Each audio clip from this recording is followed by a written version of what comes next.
I want to get onto this because I know, Chloe, you wanted to talk about it, and it's a very important conversation to be had. So, this is Catherine Burblesing, and she has just been in court, or rather, her school has been in court, the Michaela Free School, and they put in place a prayer ban at Catherine Burblesing's school, and the High Court ruled that that was lawful. There was a challenge by a pupil, although I think a court case by a child is about as likely as a vegan cat. But anyway, Catherine Burblesing, I said, Catherine Burblesing's Michaela School prayer ban is lawful. Burblesing introduced the prayer ban in March last year, apparently against a backdrop of events including violence, intimidation, and appalling racial harassment of her teachers. A Muslim pupil, who obviously can't be named for child protection reasons, claimed that the prayer policy was discriminatory and uniquely affects her faith. I went on to say, it's hard to overstate the importance of this case. Reports say that the pupil and her friends were putting pressure on other pupils to pray, to wear hijabs, to drop out of choir, and other activities of which they disapproved along religious grounds in what I view as a form of religious segregation. Now, I said, why was this vexatious case ever allowed? Because guess what? It was funded by you at home. Your taxpayer cash funded this legal challenge, and I'm delighted that Michaela won and that Catherine Burblesing School won. And the Church of England have come out, and by the way, and said that they approve of the right for a school to do this, but Muslim groups have been less, I think, accepting of the verdict. So, Chloe, before I bring Kez in, I want to ask you what your thoughts are. Do you agree with me or not? I'm glad to see that the school won this court case. I think that it's very difficult unless you actually understand the detail of the specific scenario, what is actually going on here, because else it's very easy to see it as some kind of anti-Muslim move and not accommodating different faiths in school. So Well, it's this all is faiths, so all faiths, right? It's not just Islam. yeah, that's true. That's true. But it was sort of primarily Muslim pupils at the school that were pushing it. It would seem so. This school does not have space for a prayer room, and you did not have children before praying at school. It was never really a thing. There was always got quite a significant. You've got Muslim proportion of pupils at the school, but they've got a whole mix. They've got Christians, they've got Hindus, they've got Muslims, they've got all sorts. But then suddenly, one student decided to start praying in the school playground, and this suddenly it seemed like it almost became a trend, and loads of them started doing this. But this is in the playground where members of the public walking by can see, and then members of the public started responding to this and getting involved and putting demands on the school. There was this huge petition that they were all signing, and then this sort of spiraled out of control, where they even had a bomb threat at the school. They had Yeah. teachers getting death threats. They had one of the teachers Brick. people turned up at her home and threatened her, which is terrifying. So something clearly needed to be done about this. Also, other things going on is that although these students perhaps in the past used to be very accommodating and kind to students with different religious beliefs and different religious practices to them, you then saw this spiraling out of control, where you had some Muslim pupils where for example, going to other Muslim pupils who decide not to fast during Ramadan and trying to stop them eating their food at lunch and bullying them for eating food and this sort of thing. So this was really spiraling out of control, and something had to be done to stop this. It's not practical for the school to have prayer rooms inside, and clearly having all the kids praying in the playground where members of the public could see them was causing a lot of problems. So this seemed perfectly reasonable. That this school is known as one of the strictest schools in the country, and the head teacher meets every single parent before their child attends the school and is very clear with them about exactly what they're signing up for. She says, this is a strict school. Your child will probably end up in detention a lot. They have Christians complained that there are revision sessions on Sundays, and they said, sorry, you're going to have to be flexible and make compromises. They had Hindus complaining about eggs potentially touching the plates in the kitchens, and they said, sorry, if you want to attend this school, you need to be compromising, because we have lots of different faiths here. And so here the Muslim students in the school need to make compromises as well, and they're very clear in that meeting before they allowed the children to attend the school. We do not have prayer rooms here, so they know what they're Yes. signing up for, and you can go to another school if you don't like it. As simple as that. So I think this is All perfectly right. reasonable. Yeah, Kez, I mean, do you think it's reasonable? Do you think it's reasonable to say that other schools are available?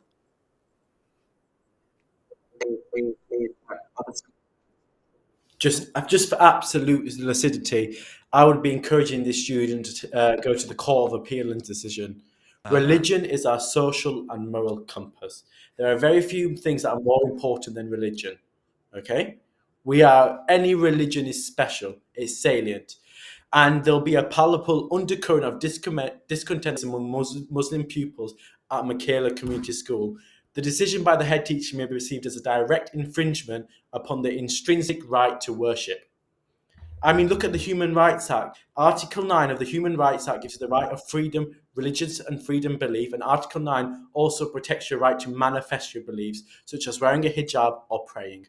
So this goes, in my opinion, and it should go to the Court of Appeal, this goes against the students' human rights.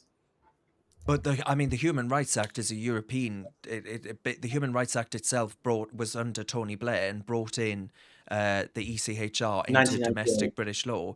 Yeah, absolutely. But I don't see how it's a human right to be able to pray at school and also to intimidate other peoples into going along with everything that you want to do in the name of being a good Muslim or whatever else it is. I'm a bit dubious of the head teacher. She has links with Father Calvin Robinson, who I admire, but he has a zeal for anti-Muslim hatred, and he would what the left would call an Islamophobe. And now when she's done this, students have been forced to pray outside, pray in the corridors. All students wanted was just a But safe if the place to school pray. simply doesn't have enough rooms, bear in Yes. mind this school has about now. It started off with about 30% students, 30% of What students religion are being you, Muslim. Chloe? Now 50% of students being 1 second, 50% of students being Muslim. They would need probably multiple prayer rooms if they were going to go along with this. Are you going to pay for it, Kez? Are you going to pay for them to build a load of extensions on the school because they haven't got enough rooms inside to have all Use these the prayer rooms? classroom, use the A lot staff of room this to is simply cut the practicality. staff room. Cut the staff room. Get rid of the teachers doing their frivolous gossip. Use the staff room, and it's religion is so powerful. Would you rather students just go to a Muslim school where they don't integrate with other students? Isn't it great that Jewish, Muslims, Christians all get to integrate together at schools? Well, Would you hang on. rather the It students is. just go to Muslim Hang schools? on, hang It is on, hang great, on, and we hang need to on. make compromises so that everyone can get along in an environment where you've got lots of different You faiths just need a room happening. to pray. It's not that deep. Right, all right, hang on. Kez, what do you say then to the notion that the Michaela School put forward that was actually in order to be safe and to not receive threats of intimidation, a teacher had a brick through a window. There was a bomb threat at the school. The school had to close for a couple of days before Christmas. There has been intimidatory tactics around telling students that they shouldn't take part in certain activities because it goes against their faith. Isn't it creating a more harmonious and productive educational environment if we just say, all right, we'll cut it all out, do your religion at home, but actually if you want to go to this school, which is, by the way, one of the best performing schools in the entire country in a very, very, what is considered to be deprived part of London, that actually they want a harmonious working environment. And if that means getting rid of religion whilst at school, they have a perfect right to do it. I don't see that as a breach of human rights. You spend a third of your time at school. It's precious. You should spend your life how you want. And if religion is part of your identity, part of your spirituality, the person you are, you should spend. I mean, I went to a Roman Catholic school, and I tell you what, it did me a whole lot of good. And I think people should be. I'd much rather they, praying than going on their phones or something, or doing salacious gossiping in the girls' toilets or putting makeup on their face. I'd much rather people be praying. Religion is your social and moral compass, especially when 3/4 of Brits, said they believed in God in 1981 compared to 49% in 2022. I mean, would you rather people be segregated and go to Muslim schools? I mean, I think people should have the right to pray in school. They spend a third of the time there. But Chloe, So, I so mean, I went through a sixth hang form. on, Yes. Chloe. Before I'm just I want to try and play devil's advocate ever so slightly. If I were to go down that road, right? One, I would argue that if I wander down that road, then we start getting into a position where we say, well, certain children should be able to do certain things because of their identity. I mean, God only knows how many identities there are now, right? You can be a two-spirit penguin or something like that. And so I understand that side of the argument. But has Kez got a point that actually we should be welcoming religion and religious fervor and a desire to bring God into the classroom, or should we be saying actually no, we are moving in a direction of becoming a more secular society? We have an established church in this country, and if people are being threatened at school and teachers are being threatened, then you've got a safeguarding issue, a safeguarding risk, and we've got to get that kind of thing out of our schools. Yes. So first of all, as you pointed out, Darren, we've got bomb threats and all sorts going on at this school, and clearly something needs to be done about it. And I think everything is a compromise. So I do think that we should be accommodating to religions in school to some extent, but to some extent, not allowing everyone to have their way about everything. So, for example, let's say you've got a Muslim student who wants to fast during Ramadan, but you have a school policy that says you have to eat your lunch or you will have detention. I remember I got sent to the head teacher's office once when I was in primary school because I refused to eat my lunch because I thought it was rubbish. But, if you have a school policy like that, maybe that's not accommodating enough. But I think in this case, I think that this is a proportional response. And as you say, Darren, you can practice your religion at home. It's not stopping you from practicing your faith. The reason why you go to school is to learn. For that period of time, you are there to learn your school subjects and make friends and whatever else you need to do there. It is not a place of worship. I think that it is great that we have up until now been able to have schools where we have a mixture of faiths. I went to a sixth form that was Methodist, and we did have to go to church on a Thursday morning briefly, but they were very understanding of the fact that there are a lot of boarders at the school from different countries, from different religions, and we did have some Muslims there, but you didn't have the Muslims in the school storming out saying you're not accommodating my religion, why don't we have a mosque on the school grounds, right? They were understanding. I've signed up to go to a Methodist school, and I will respect the fact that we have this church service on a Thursday, and I'm not going to impose my religion on other people, that there is a balance. I think they've got the balance right here. I'm going to give Kez the final word then on that, because Kez, I want you to respond to Paul as well, because Paul says on Facebook, he says, would he expect theatre nurses, as in nurses in operating theatres, to leave in the middle of operations because it's time to pray? I'm under no illusion that if a Jehovah's Witness student didn't want to participate in the nativity and was kind of forced to, or there was no other provisions provided, you guys would be on that baleful bandwagon.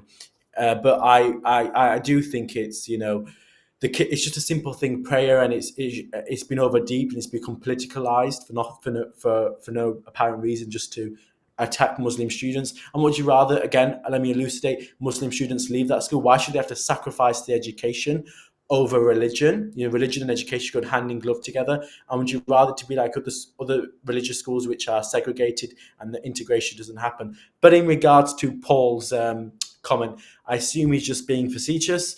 But yes, of course, you wouldn't expect a nurse to leave during operation.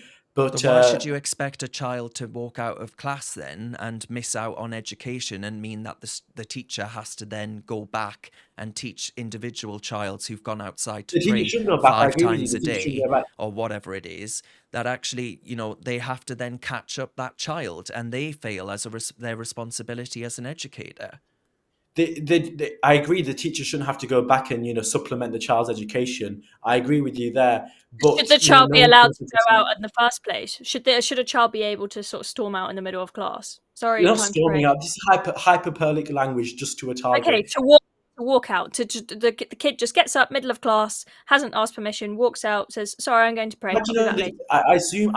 I mean, there was a prayer. I went to my a lot of Muslim students used to pray. They would tell the teacher in advance before the class, or the parents would send an email with prayer times, and then they would leave in an orderly fashion. And I admit to you, my only problem I think with a prayer room is that some students would mess around during it. But no one's actually raised that issue. So I just think it's an attack on Muslims, and saliently, it's an attack on religion, because now they're going for Muslim students. Tomorrow it'll be Jewish students, and then on next Well, as I week say it will be though, Christian Catherine students. Birbal Singh the head teacher, was absolutely clear that this is all faiths, right? This isn't targeting one faith in particular.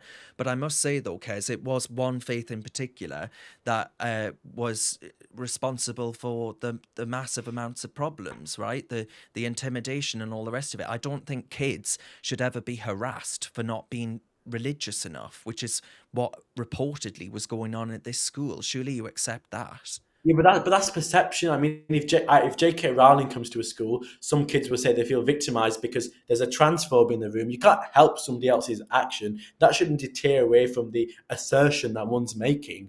I can't help what other students do, what parents do, or what community leaders do. That shouldn't take away the assertion at all. If again, J.K. Rowling was to come into a classroom, some people will say, oh, they feel victimized, they feel uncomfortable because, in their opinion, she's a transphobe. In my opinion, she's a feminist icon. But do you know what I mean? You can't help somebody else's actions, feelings, or emotions. All right, okay, I'm going to move on from that. A lot of